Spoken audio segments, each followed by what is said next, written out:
Sedangkan yang tidak, kita menolaknya. Wah, itu baru adil, saudara. Baru adil. Enggak ada orang sehebat begitu dan ngalamin penderitaan seperti ini. Waduh, maka kalau engkau menghadapi kesulitan hari ini, malam ini, belajar. Bacalah kitab Ayub. Maka engkau akan Tuhan pulihkan. Amin. Haleluya. Iya, engkau akan bercermin kepada firman itu dan Tuhan akan pulihkan hidup kita. Selanjutnya, hari-hariku berlalu lebih cepat daripada torak dan berakhir tanpa harapan. Udah nggak ada harapan sembuh. Dia bilang seperti torak. Torak itu alat tenun. Saudara tahu alat tenun? Yang muter benang tuh. Tiba-tiba kalau diputar itu ada yang segi segi 8 begitu tempat muter benang tuh. Glek-glek, glek-glek, glek-glek, glek-glek. Dipilin lagi benangnya ya, ditarik-tarik lagi, diputer-puter. Nah, Nah kalau itu torak itu lagi rewel, saudara, itu benangnya itu ruwet. Wah, susah untuk diurai itu. Makanya mesti pelan-pelan. Itu dia bilang hari-hariku berlalu lebih cepat daripada torak. Wah, kayaknya muternya itu, saudara. Nah, sedangkan torak itu pelan. Kalau benangnya panjang semeter ya semeter. Kalau setengah meter baru diputar. Kalau 2 meter, baru 2 meter jadi benang gitu, diputar. Lebih cepat daripada torak dan berakhir tanpa harapan. Udah hopeless lah. Masa depan gak ada harapan. Kalau rumah sakit terus kita dirawat rumah sakit, dokter udah begini nih. Udah cepet-cepet doa aja sama Tuhan, saudara. Ayub posisinya udah begitu. Udah gak ada yang bisa nolong. Udah gak ada tabib yang bisa nolong. Gak ada nabi yang bisa nolong. Gak ada pendeta yang bisa nolong. Tetapi ada Tuhan yang bisa tolong. Amin. Haleluya. Jangan pernah kita kehilangan harapan. Sekalipun tidak ada harapan. Bagi Tuhan tidak ada perkara yang mustahil. Kita lanjutkan. Ingatlah bahwa hidupku hanya hembusan nafas. Mataku tidak akan lagi melihat yang baik. Karena memang dia yang lihat buruk. Habis. Anak-anaknya udah mati semuanya. Seluruh ternak-ternaknya udah dirampok. Habis. Dibawa lari. Rumahnya terbakar. Habis. Udah gak punya apa-apa, saudara. Dari orang yang paling kaya tiba-tiba habis. Dan habisnya bukan karena kutukan. Tetapi karena cobaan atau ujian yang dilakukan oleh Tuhan. Wah. Itu berat, saudara. Untuk setia seperti itu berat. Makanya yang ngalamin begitu cuman Ayub. Enggak ada lainnya. Cuman siapa, saudara? Ayub. Makanya saudara berdoa. Jangan sampai pencobaan seperti Ayub menimpa kita. Karena jangan-jangan kita itu enggak kuat, saudara. Halo? Haleluya? Iya. Bahkan Daud juga berdoa, Tuhan, jangan cabut nyawaku di tengah-tengah pendosa, di kalangan orang-orang berdosa dan bersama-sama orang yang sedang berdosa. Dia enggak mau agar supaya kalau Tuhan cabut nyawanya, supaya didapati oleh Tuhan tak bercacat, tak bercela. Haleluya. Ya, selanjutnya, saudara. Orang yang memandang aku tidak akan melihat aku lagi, sementara engkau memandang aku tidak ada lagi. Udah gak ada harapan. Dia pengennya mati. Udahlah Tuhan. Daripada hidup saya susah kayak begini, mendingan gua mati aja lah. Udah gak mungkin, dokter udah angkat tangan, udah mustahil, udahlah. Sekuat-kuatnya Ayub, saudara, dia manusia biasa yang kadangkala pikirannya terbatas, hatinya terbatas. Dan imannya juga terbatas. Halo, mari coba kita bercermin, saudara, kepada Ayub. Coba kita ukur iman kita. Nyampe enggak? Nyampe enggak? Sama enggak sama Ayub? Halo? Haleluya? Nyampe enggak, saudara? Kita lanjut, coba lihat. Sebagaimana awan lenyap dan melayang hilang, demikian juga orang yang turun ke dalam dunia orang mati tidak akan muncul lagi. Jadi kalau orang udah mati, udah, saudara. Enggak ada lagi rohnya ngider-ngider. Oh, ini 3 hari masih di dalam rumah nih. Sekali-sekali dia main-main di kamar. Tiba-tiba bunyi piring kelontang. Ongkong lagi lapar nih, mau makan. Ntar 40 hari udah di luar pagar tuh, saudara. Tapi masih suka masuk-masuk. Jadi muter-muter, kadang-kala pagar rumah kita, kok kayak ada yang nutup ya. Oh engkong lagi masuk tuh, lagi main di rumah. Ada-ada aja. Enggak ada loh, firman Tuhan mengatakan begitu saudara. Jangan karena kita berpikir bahwa orang mati itu saudaraku sekalian masih ngider-ngider dalam rumah kita. Terus engkau merasa ketakutan, engkau baru meninggal atau orang yang kita cintai baru meninggal. Terus dia ada di kamar situ, begini gue takut. Enggak ada.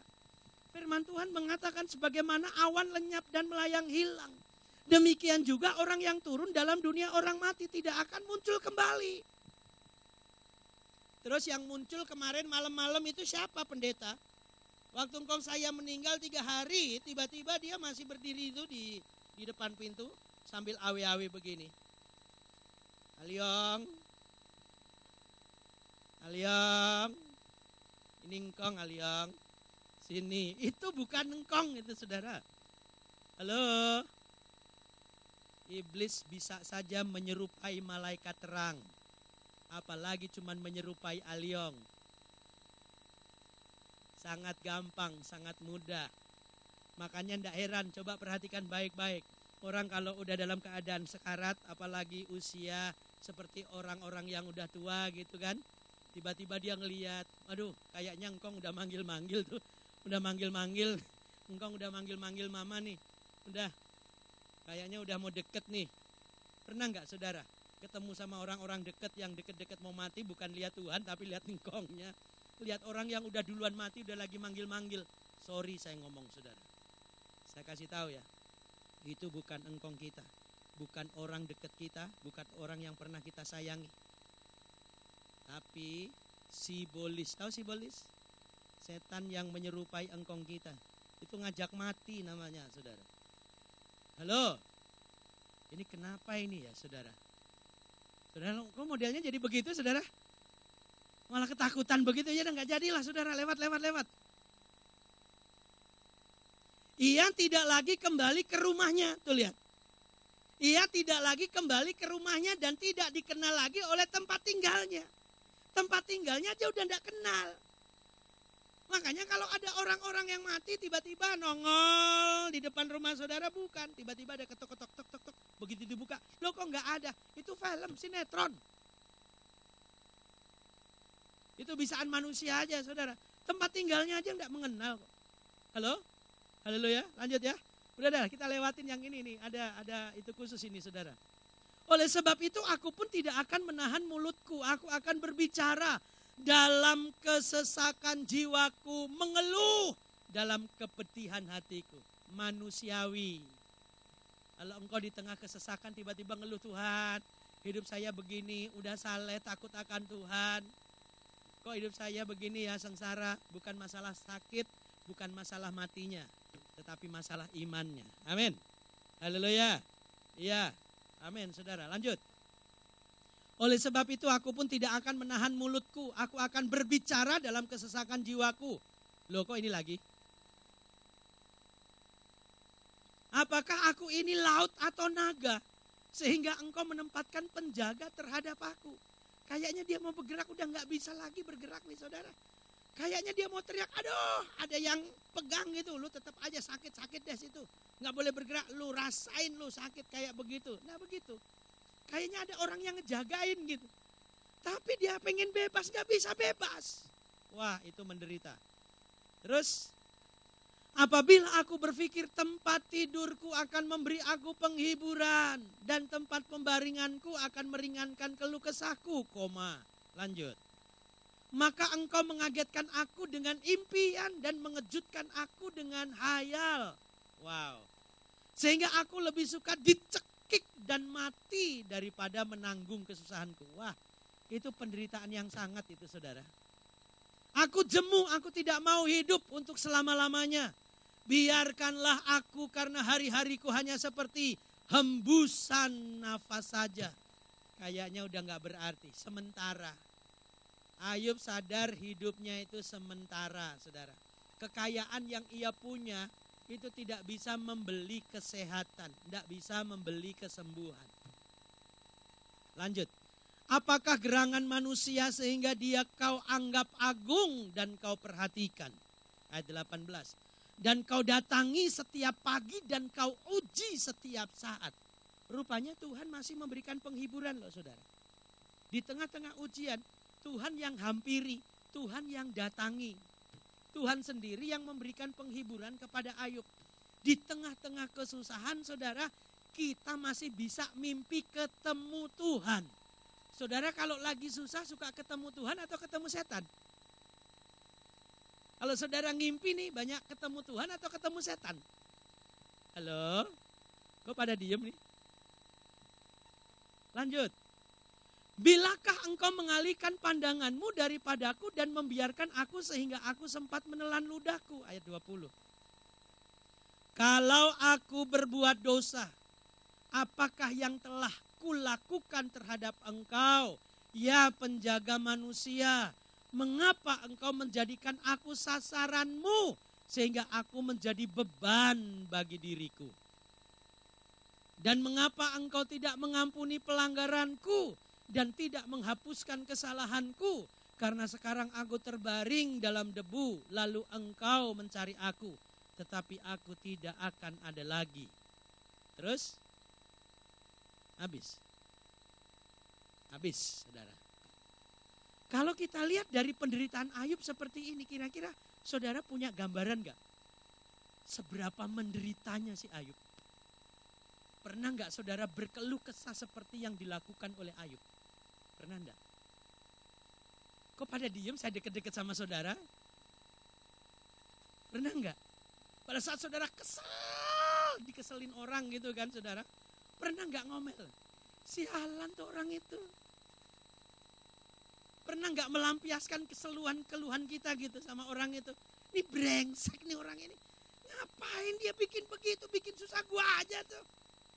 Pernah enggak? Itu jujur. Itu. Padahal belum apa-apa kan dibandingkan penderitaan Ayub. Itu aja keluhannya udah sering seperti itu. Wow saudara. Jadi kalau saya tanya sama saudara, hidup itu berat atau ringan? Sudah kerja aduh ada aja orang yang bikin susah. Kita mau belajar ngerjain ada aja gitu. Kayaknya hidup ini keganggu bener deh. Kita mau konsentrasi doa gak jadi doa. Udah janji sama Tuhan mau baca Alkitab. Pokoknya tahun ini gua mau selesaiin baca Alkitab. Gak selesai sampai sekarang. Ketunda lagi. Sampai 15 tahun. Gak pernah habis baca Alkitab dari Kejadian sampai Wahyu. Itu baru yang ringan tuh saudara. Apalagi kayak Ayub. Makanya pendahuluan saya tulis begini nih. Sejatinya Ayub sedang berbicara tentang kesedihan, kegetiran roh dan kesengsaraan jiwanya. Ia menjadi orang yang sangat menderita pada seluruh aspek hidupnya. Dari aspek fisiknya, jiwanya, rohnya, aspek ekonominya, aspek kehidupan keluarganya. Habis ludes saudara. Maka kalau engkau belum pernah mengalami hal itu, jangan pernah minta seperti pengalaman yang dialami oleh Ayub. Itu pasti tidak mengenakan. Betul saudara? Haleluya.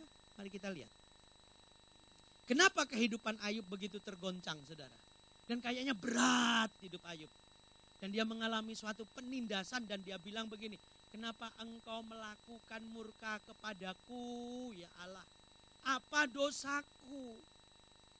Apakah salahku dan apa dosaku? Hingga ku begini, aku tak sanggup lagi menderita. Gimana? Ya itulah saudara udah lupa lah. Udah gak hafal itu zaman dulu. Waktu suka main di Lapu Tuak gitu. Nyanyi begitu. Secara jasmani ia kehilangan kekayaan anak dan kesehatannya. Yang kedua.